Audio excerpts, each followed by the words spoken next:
Thank you all for joining us. Yesterday was an incredibly difficult day for all of us in Louisville. I want to start by saying thanks again to everyone who pulled together to get through yesterday and to continue on today and the days ahead. First, that starts with our police officers. Chief, to you and your entire team, thank you all very much. In particular, thank you to Officer Wilt, Officer Galloway, who were two of the first officers to arrive on the scene to confront the assailant and to save lives. You and all of the colleagues at LMPD were true heroes yesterday and every day. And to our other first responders, EMS, Louisville Fire Department, Jefferson County Sheriff's Office, the 911 operator at MetroSafe, who handled calls and dispatched so efficiently and well, and to our state and federal partners, thank you. And also a special thanks to Dr. Smith, to you and all of your colleagues at the University of Louisville Hospital. Thank you for saving lives yesterday and for saving lives every day. I also want to acknowledge the rest of our Metro government team who dealt with the challenges, adapted to the circumstances, and did what was asked of them yesterday to help others in our community. Thank you for embodying the best of public service. As we talk about what's happened since yesterday, I have to acknowledge the painful fact that this awful act of violence at Old National yesterday has taken another life. Late yesterday, we learned that Deanna Eckert passed. She was 57 years old. She was an employee of Old National Bank. I knew Deanna also. Deanna was a very kind and a very thoughtful person. She was a wonderful woman who will be missed. Her death means another family in mourning and adds yet another layer of tragedy to this moment. I want to briefly read a statement from Old National Bank CEO Jim Ryan, who has asked me to read this on behalf of him and his colleagues at Old National. Quote, "There are no words to adequately describe the sadness and devastation that our Old National family is experiencing as we grieve the tragic loss of our team members and pray for the recovery of all those who were injured. Obviously, this is an incredibly difficult situation, and our entire focus is on making sure that everyone affected has the support and assistance they need. On behalf of everyone at Old National, I also want to acknowledge and thank Louisville law enforcement, the medical community, and state and local officials for their incredible response to this tragedy. And finally, we ask you to please continue to pray for all those affected." Again, that was Old National CEO Jim Ryan. Our thoughts are with the families who've lost loved ones, and we're also thinking and praying for the people who were injured in this attack, including our police officers. So for an update on their condition, I first would like to welcome Dr. Jason Smith, Chief Medical Officer at U of L Health. Dr. Smith? Thank you, Mayor. So from U of L Health and U of L Hospital, I want to send my prayers and thoughts out to all the families that were affected yesterday, both those we treated and unfortunately those we did not. An update from us, we still have 4 patients in the hospital. 2 remain in the ICU. Officer Wilkes still remains in critical condition, but we have been able to upgrade our other patient in the ICU to stable condition. The other 2 remain in the hospital being treated for non-life-threatening injuries. I want to thank my team, again, the emergency department, physicians and nurses, my trauma team at U of L Health, and all those that supported us yesterday. I also want to send a thank you to the American Red Cross. We used 170 units of blood yesterday to treat these victims, which far outstrips our hospital capacity, and their ability to get us that blood to save those lives helped save those lives. So I want to thank them for that. I'll be happy to take questions at the end of the press conference. Thank you. Thank you, Dr. Smith. Now for a brief update on some information about things that we've learned about the events and the assailant yesterday. I'd like to call on our Chief of Police, Jacqueline Gwynn Biller-Roel. Chief.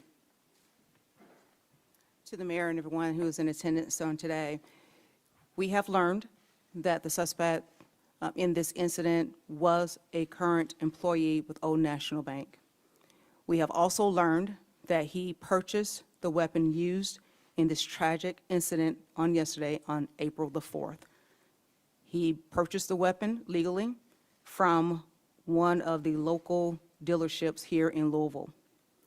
We have executed a search warrant on his residence, and we have recovered items, and we cannot get into specific details on what we recover at this time because, again, the investigation is ongoing, and we want to make sure that we're providing accurate information. The family deserves that, and the community deserves that. We also would like to share that later on this afternoon, we will be releasing body-worn camera footage of the incident. And so that information at the time will be released to you, and the location, so everyone will be privy to that information. Thank you. Thank you, Chief. We need to acknowledge that a tragedy like this affects everyone. I've already talked about some of our first responders and colleagues in Metro government. Thanks also to the faith leaders and social workers and mental health professionals who provided comfort and counsel to people in understandable distress. I also want to acknowledge the teachers and parents who had to have difficult conversations with our children throughout our community about this inexplicable act of violence and cruelty. We're all feeling shaken by this, and scared, and angry, and a lot of other things too. It's important that we come together as a community to process this tragedy in particular, but not just this tragedy. Because the reality is that we have already lost 40 people to gun violence in Louisville this year, including another young man yesterday, just a few blocks away from Old National Bank, shortly after this tragic incident happened. That was a separate targeted incident, but the result was the same. Needless tragedy, needless loss of life. In order to help the people of our community, of our great city, come together and deal with this outbreak of tragedies, to grieve, to pray, to unite, I'd like to announce that we are going to be hosting a vigil tomorrow, Wednesday, at 5 p.m. at the Muhammad Ali Center Plaza. This vigil will be to acknowledge the wounds, physical and emotional, that gun violence leaves behind. It will be an interfaith opportunity for our entire community to come together, to grieve, to heal, to begin to move forward. We also know that Wednesday is a night of worship for many across our city.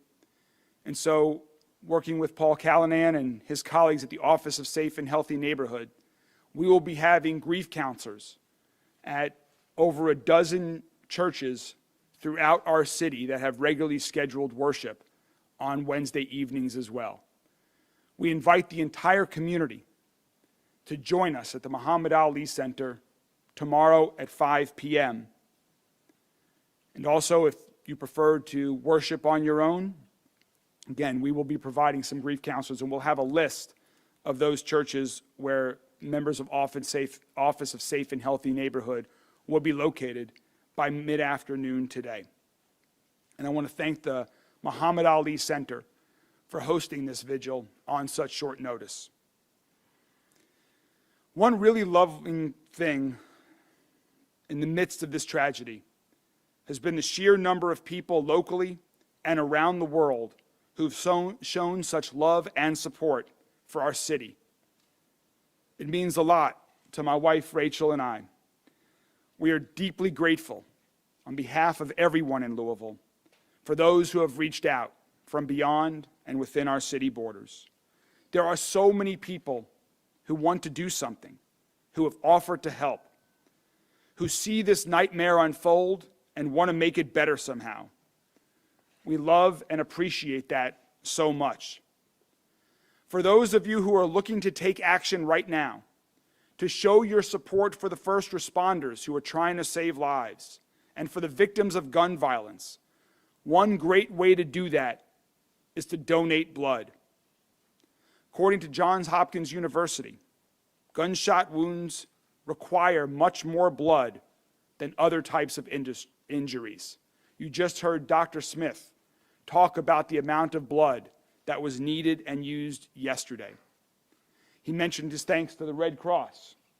We're very thankful to the American Red Cross, so we encourage people to make an appointment to donate at redcrossblood.org.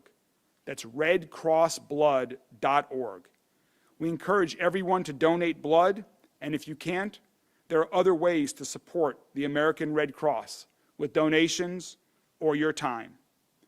So next, I'd like to call up Steve Cunanan, who's CEO of the Louisville Red Cross. Steve? Thank you, Mayor.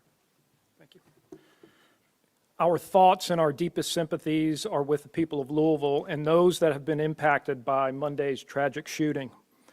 At the request of local emergency management, on Monday, the American Red Cross Louisville area chapter and its volunteers helped support a family reunification center.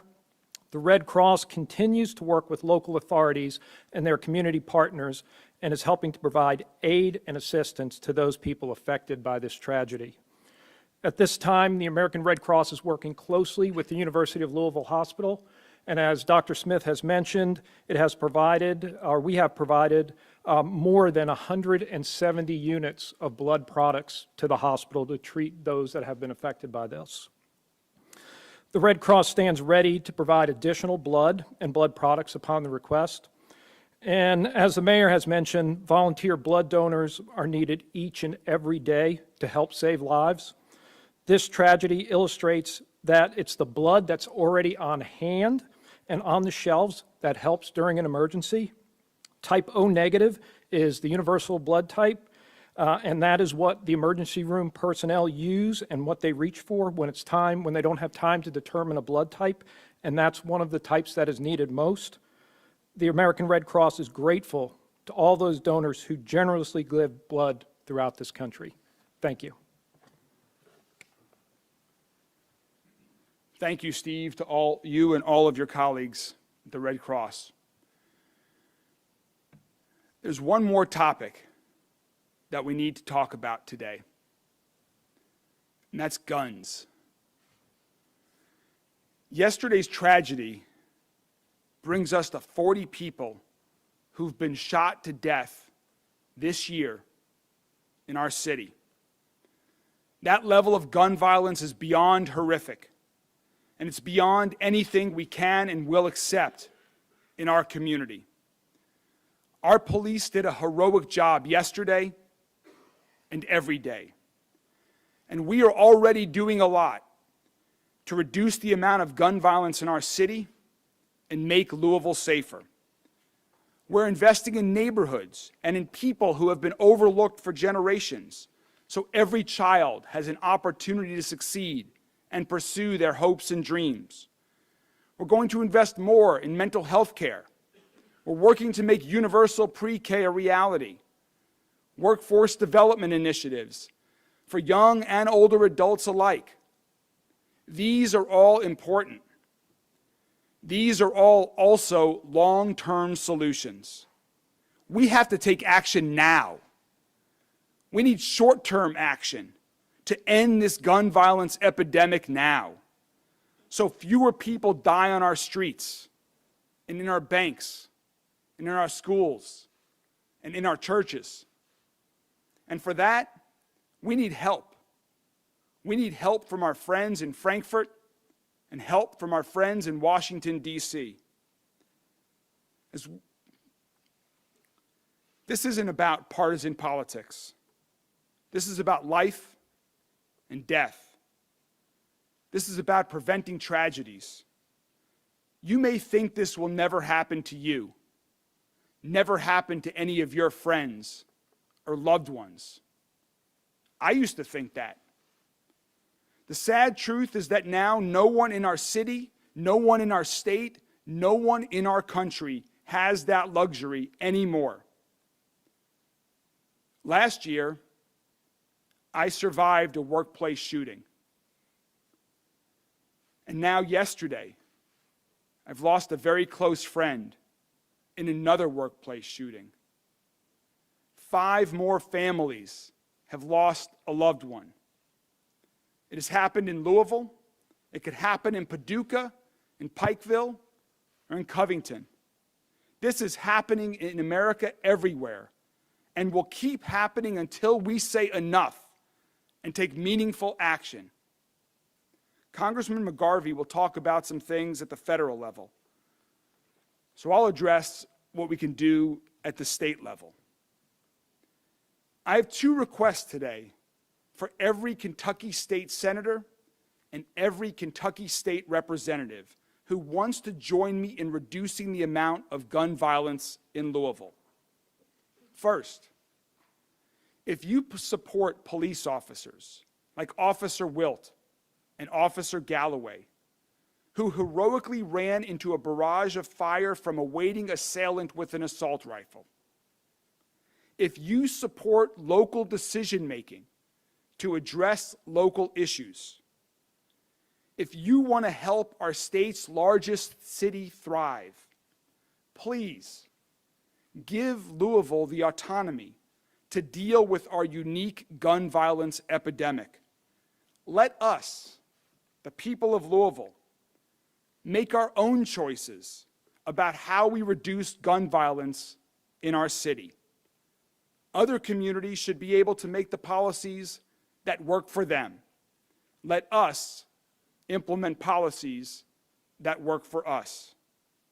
So please change our state law to let Louisville make its own decisions about reducing the amount of illegal guns on our streets and gun violence that is killing far too many people in mass shootings, in individual shootings, in any shootings. Let me be clear. I don't care about finger pointing. I don't care about blame. I don't care about politics. I'm only interested in working together with our state legislators to take meaningful action, to save lives, to prevent more tragic injuries and more death. Arguing is not a strategy. Doing nothing is not a strategy. It's not a solution. The second thing, and to those in the national media that are joining us here today, this may be even more shocking than it is to those of us locally who know this and are dealing with this. But under current Kentucky law, the assault rifle that was used to murder 5 of our neighbors and shoot at rescuing police officers will one day be auctioned off. Think about that. That murder weapon will be back on the streets one day under Kentucky's current law. My administration has already taken action to remove the firing pin before turning confiscated guns over to the state, because that's all that the current law allows us to do.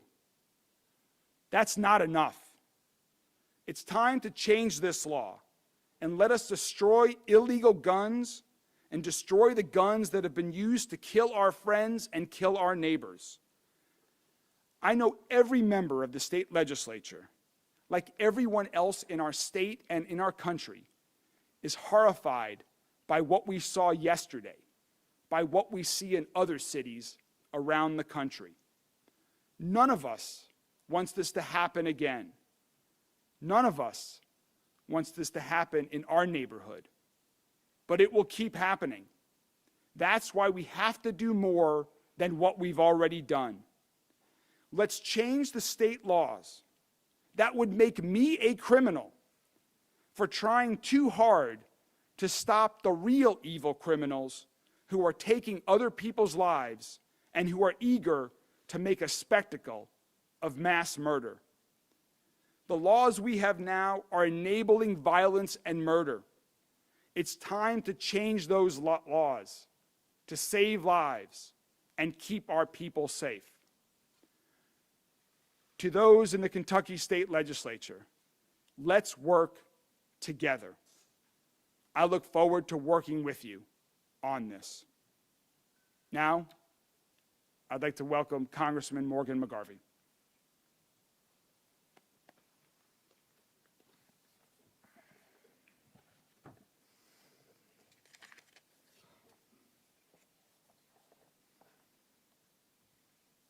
Morning. Thank you to Mayor Greenberg and your team, Rachel, for your leadership through this. I'm not here today simply as a congressman. I am a lifelong Louisvillian, born and raised here, and my heart hurts. I got the call yesterday when I was in Washington, D.C., and we didn't know exactly what had happened yet, but you got that feeling of dread, that something's wrong, this isn't normal. And then more information starts coming out. And the heartbreak begins. And the names start coming out. And we know them. And they're friends. Because this is Louisville. Louisville, Kentucky. The biggest small town in America. We call it Louisville Village. Because really and truly, everybody knows everybody. We are not 7 degrees of separation from people in Louisville. We are 1 degree of separation from people in Louisville. When we ask you, what school did you go to? We mean high school. I went to Manual High School. My mom went to Wagner High School. Louisville is my home. And we are hurting. This is an unimaginable tragedy for our community. As Mayor Greenberg mentioned, Deanna Eckert passed away last night, a truly lovely woman. Jim Tutt is no longer with us. Josh Barrick is no longer with us. The woman who was the maid of honor in our wedding and for whom we are the godparents of 2 of their children, called me yesterday from the Barrick's house and said, I'm with Jessica Barrick. She hasn't heard from her husband. Can you find out if he's alive? I called LMPD, and as they did everything yesterday, were quick in their response. I had to call back and say, I cannot confirm anything, but he is not on the list of survivors. And she had to tell their 2 small children that their father would never come home from work. Juliana Farmer is no longer with us. Tommy Elliott, my friend, is no longer with us. Because it's Louisville, I didn't just know Tommy, I knew Tommy well. His wife even worked with my wife for a time at a company here in town. Their lives have been forever changed. The people who knew them are forever changed. Our community is forever changed. I am so grateful to the quick response of the Louisville Metro Police Department. Chief, your team was incredible yesterday. To run headfirst into that gunfire, without question, saved lives. It also changed lives. Officer Wilt, as we know, is fighting right now after being struck in the head by an AR-15 round on his 4th ever shift as a police officer. To the team at U of L, thank you. Dr. Smith, again, this is the collateral damage of gun violence. Every person who touched these victims and these officers had to deal with this trauma and will have to process this trauma in their own way. Thank you also to all of our first responders, the Louisville Fire Department, our emergency medical technicians, to the FBI, to the ATF, to everyone who is involved. Continue to pray for the people recovering. They need it, and we want it. Today and in the weeks ahead, we are grieving. We are hurting. We are heartbroken. We are despondent. But we are Louisvillians. And that same close-knit community that creates this heartbreak will knit together the strength that brings us back. I'm proud of the mayor and his team for the job they've done. I've talked with the governor. I've also worked with federal authorities, talking with Secretary Mayorkas at Homeland Security and the Vice President of the United States. They are sending additional resources to Louisville, including counseling resources. Unfortunately, this is not the first, second, or third time an incident like this has happened in our country. They know what to do, and they're going to be helping us out. I will continue with our federal and local officials to mobilize the resources we need, working with our police departments, our faith leaders, our city and state leaders to make sure that our city receives what it needs to begin healing. And we need to take this grief and turn it into action. I am a person of faith. I was raised in the church. We've raised our kids in the church. Please, if you are a person of faith and you want to give us your thoughts and your prayers, we want them and we need them. Our community is hurting. But we need policies in place that will keep this from happening again, so that thoughts and prayers do not have to be offered to yet another community ripped apart by the savage violence coming from guns. Look at what's happening. I had somebody tell me the other day, don't make this political. Fine, don't make this political. People's lives aren't political. Public safety isn't political. Put those policies in place that put people first. People over guns, kids over guns, public safety over guns. Because that is what we need to address this problem. I'm an optimist. Maybe to be a Democrat in Kentucky, you have to be. But I have seen us come together in the state legislature where I served before being elected to Congress, working with some of my conservative colleagues to introduce crisis aversion rights retention laws that would help temporarily remove firearms from people in crisis. This investigation is dynamic, it is ongoing. But we know this shooter purchased an AR-15 rifle on April 4th. We know he left a note. We know he texted or called at least one person to let them know he was suicidal and contemplating harm. But we don't have the tools on the books to deal with someone who is an imminent danger to themselves or to others. We can do this.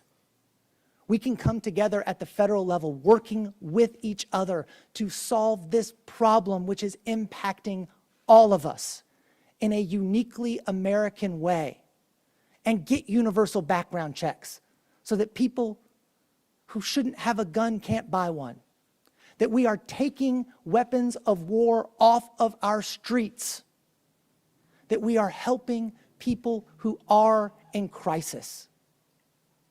That is not a political issue, but it becomes one when Kentucky Republicans would rather ban books and pronouns and then make Kentucky a sanctuary state for weapons. We are hurting. And no matter what policy we pass, no, it will not bring back these people. This will not bring back our friends, our neighbors, and our loved ones. We will continue to get the resources for our community that we need. And we will continue to work to make sure that we have the policies in place that keep other families, other loved ones, other kids from going through this tragedy again.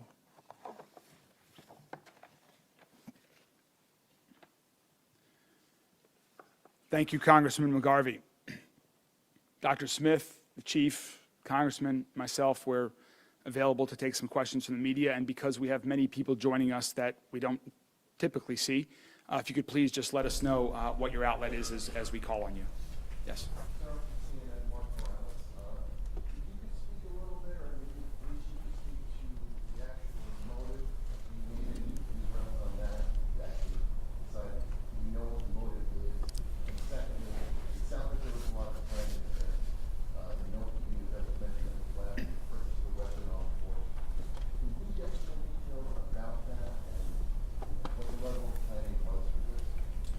The chief might have some other things to add. I don't believe we have any other information to provide at this point. As the chief mentioned earlier, we have been able to confirm that he was a current employee of the bank and when he purchased the weapon. But chief, do we have anything? At this time, but we do know that this was targeted. He knew those individuals, of course, because he worked there. And the evil that was played out on yesterday, taking those lives and injuring so many others, just truly unfortunate. But again, the investigation is ongoing, and whatever we uncover, it will actually be revealed to everyone.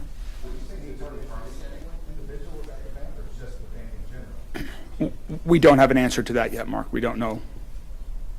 We just know what the results are, and we will certainly continue that as part of the investigation. Chief, can you speak procedurally about what comes next? We know that LPD standard protocol, when officers fire their weapons, there has to be an investigation. Can you give us a timeline for what that looks like? Who will be conducting the investigation? When will we know how many officers fired shots? Things of that nature. Yes, and I have my colleagues here who have been done an extraordinary work in helping me on yesterday. So I would like to highlight Lieutenant Colonel Kroll come up and just share, because he's over the investigation, and I think it's appropriate for him to give that. Thank you. So at this point, because of the complexity of the scene, we made the determination yesterday to segment the internal shooting where between the shooter and the employees to a homicide investigation, and then the public integrity unit will be the external shooting incident, which was between the suspect and the officers. So there's two separate investigations going. Louisville Metro Police will be handling the public integrity unit and the homicide investigation. We discussed it with KSP yesterday and determined that was the appropriate route for us to keep it within our own structure there. As far as number of rounds or any specific information, it's going to be quite some time before we're going to share any kind of specifics that would, taint the investigation one way or another. Yes, ma'am. As I think we've said multiple times, it was an AR-15. Yes, sir. Yes, ma'am. Adrian Broadus from CNN, and my question is for Dr. Smith. Thank you first to all of you for being here. Can you just share with us what is on your heart and what that process was like for you and the team who had to operate on Officer Rhodes, and how long did the surgery take? Sure. Well, I won't get into too many specifics about the patients we're currently caring for. We did operate on 3 of them yesterday that required emergency operations. My team were absolute professionals. We trained for this. It's very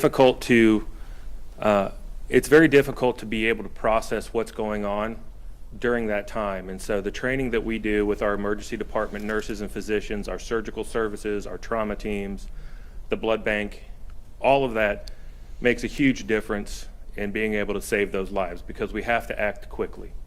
But I'll be honest,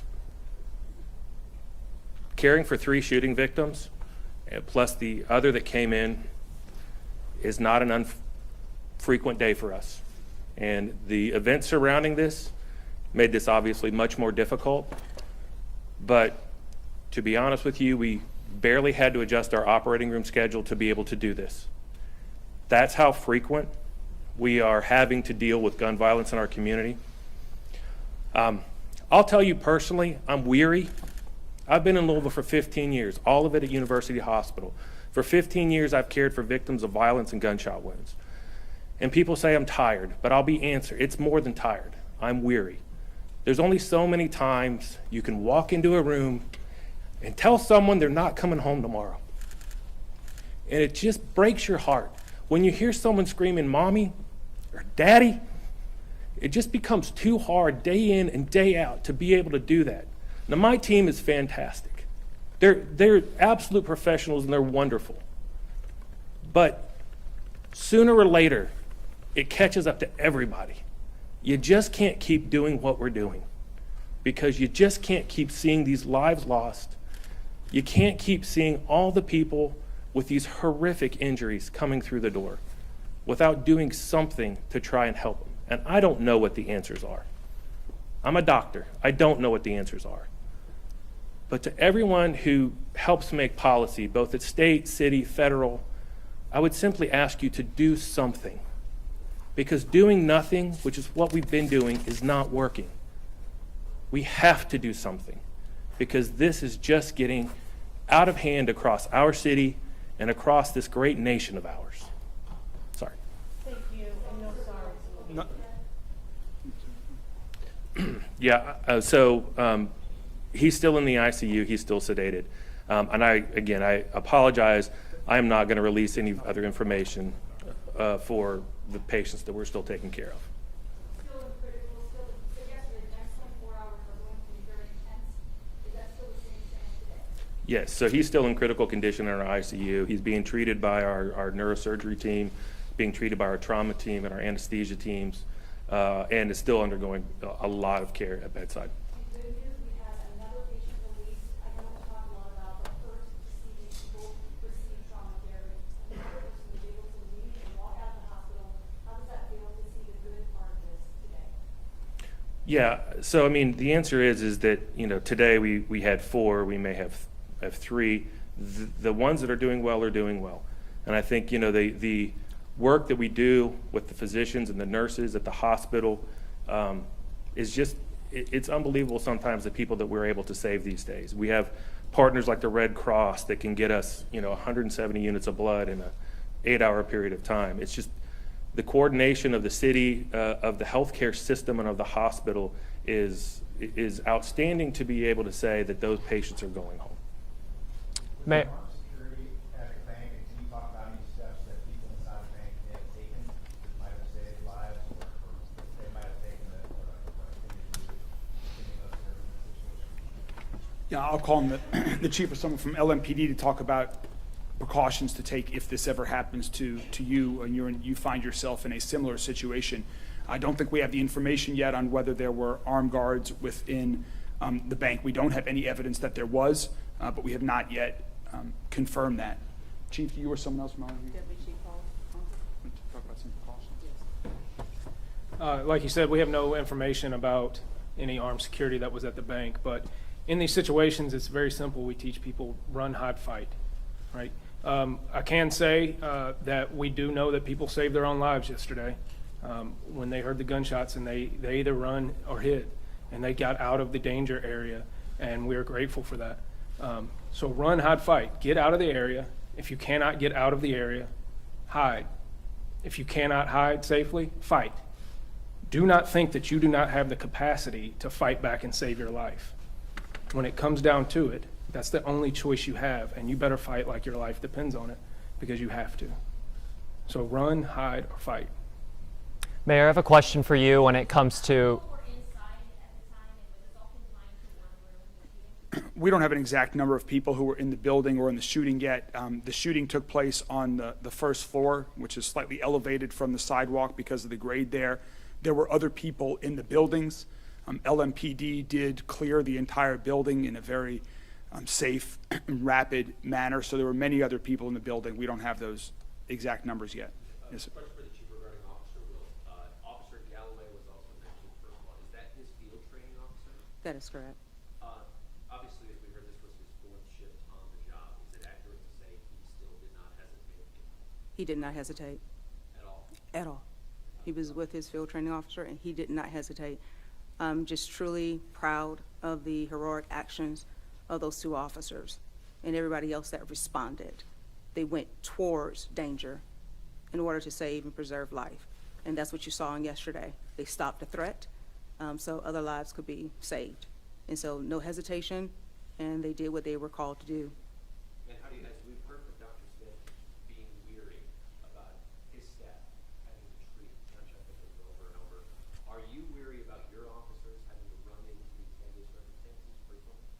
I'm not wary at this point as to what my officers are going to do because they've been standing up.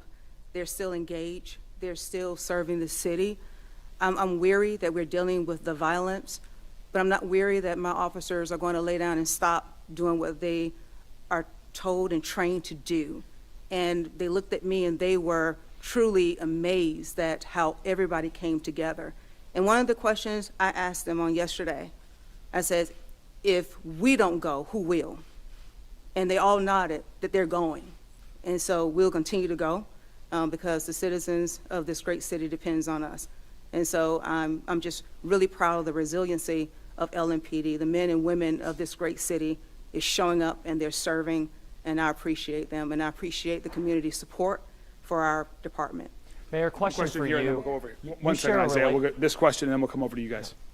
Thank you all for this update and for updating the throughout this. This is all important to me.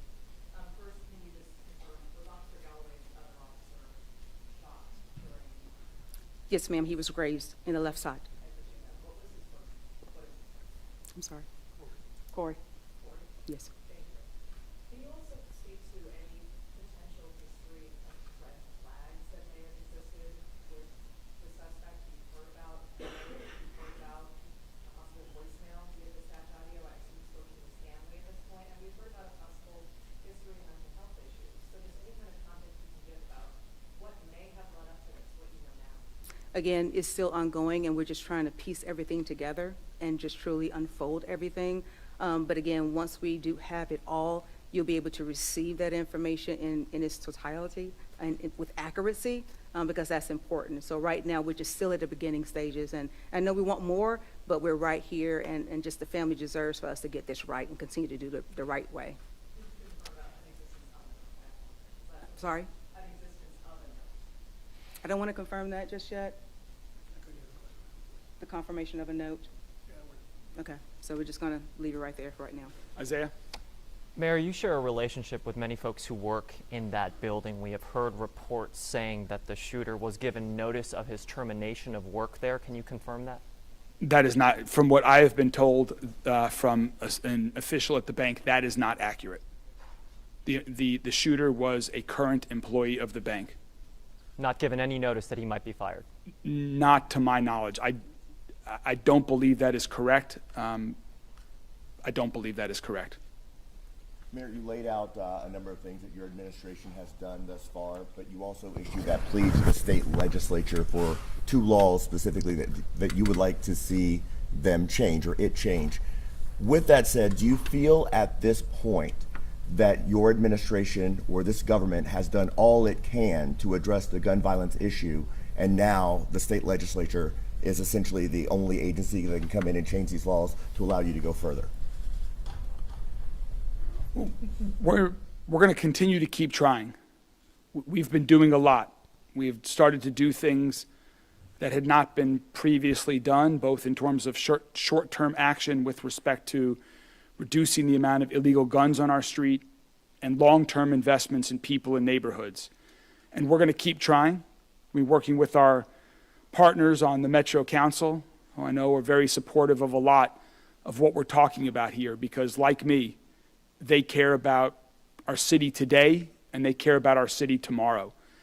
But one way we can do more is with the help of the state legislators. And that's why I'm reaching out to all of them today, and will continue in the days and weeks and months ahead, is to help us, give us more tools in our toolbox to address this unique gun violence epidemic that we have in Louisville in a way that the members of the Metro Council and our administration and the people of Louisville feel is most appropriate to keep our city safe. Do you want to see a Yep. special session?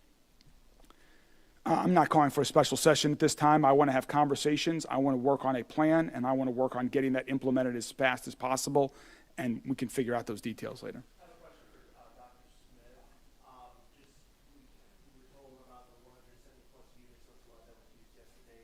A lot of people have been asking how can they help. Speak about just, something as simple as giving blood and how that can help you all with your operations right now, because there are other patients outside of, this tragedy, this unfortunate situation that happened yesterday that may need it in your operations.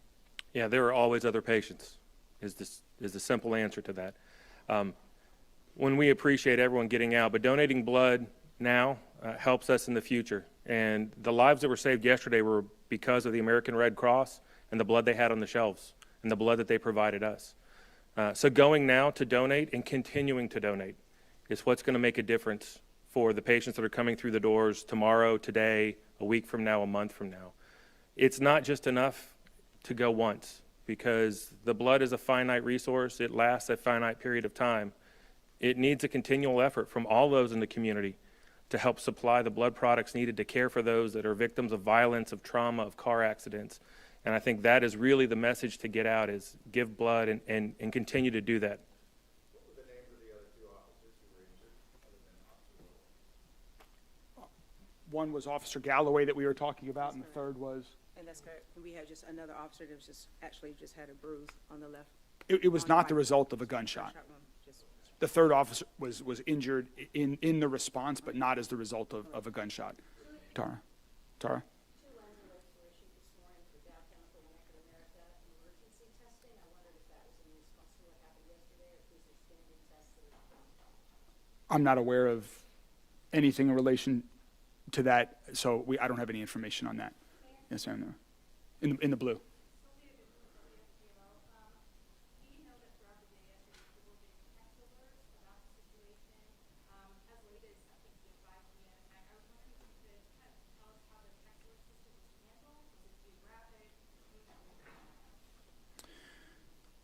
The most important thing in the immediate aftermath, in the minutes after that, was to ensure that our officers could respond, and that they could respond initially to the scene as they did, and then to secure the scene and start ensuring that there was access to the hospitals for the victims, and to get support to the victims who were there.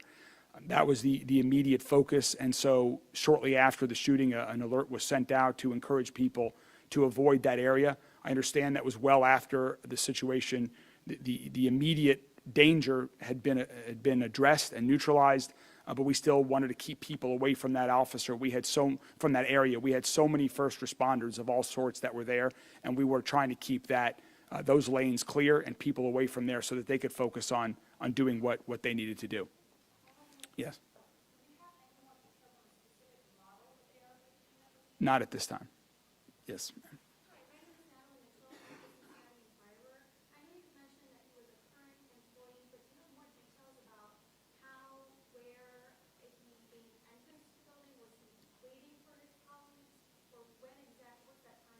He was a current employee who worked in that building, so he had access to the building as a result of being an employee in that building. Do we know if the shooter was armed with multiple weapons or just an AR, and do we have an idea of how many rounds he was able to discharge in a short period? Okay. This question is how many more use the police and how many use for corner. How many guns bring corner. How many guns did the shooter have? And shot corner and shot the police. Yeah, at this point in the investigation, we're not going to share any specifics as far as firearms, other than what's already been stated. How many rounds were fired, how many people involved. It's premature for us to have that discussion. We're still gathering the information, and even what we think we know right now, it would be premature to hang our hat and say this is 100% what happened, because it is still ongoing. So it's not appropriate or responsible to put that information out right now, and then we have to walk it back at a later time. We have time for a couple more from folks that have not asked the question so far. Will you be releasing the name of the officer who shot Connor, and will you be releasing any information on the time from when the shooting happened to the time that he was taken down by this officer? Will we know any more details? Well, it was just as we mentioned yesterday, I mean, it was just a matter of minutes. I believe that the 911 call came in at 8:38, and we were on scene at 8:41, and we were on. Minutes from start to finish as far as when he began. Then we were notified 3 minutes after that, and then we responded 3 minutes after that, and then within. Yes, stand by the mic. Say that again. And we will get into more detail with this when we go through the videos this afternoon. But it's about a 9-minute span from the time he begins his assault, and then a few minutes after that, before we get the first call on it, 3 minutes after that when we respond to the scene, and then about 3 minutes after we respond, the subject is neutralized. We've said multiple times, it's Officer Galloway. All right, we have time for 2 more questions. Yes, sir, and then over on this side of the room. Yeah. CJ, Officer Wilson Galloway, how were they able to get there so quickly? Were they in kind of position to, and how? They're right. That's their geographic area of responsibility, so they were patrolling in the immediate area when the calls came out. I'm sorry, did you say Officer Galloway is who shot the shooter? Yes. Yes. Along with being a rookie officer in the first you played yesterday, can you confirm if Officer Wilson is still serving as a firefighter or EMT on a volunteer basis? You all know? Is Officer Wilt serving as still as an EMT or? He previously worked with Oldham County. Okay. Previously worked at Oldham County. We don't have any other information on that. We, again, as was mentioned, we will continue to provide updates on all of this. We will be releasing body camera footage later this afternoon. If there are other updates available at that point in time, we will make them available. Thank you all very much for being here. Have a good day.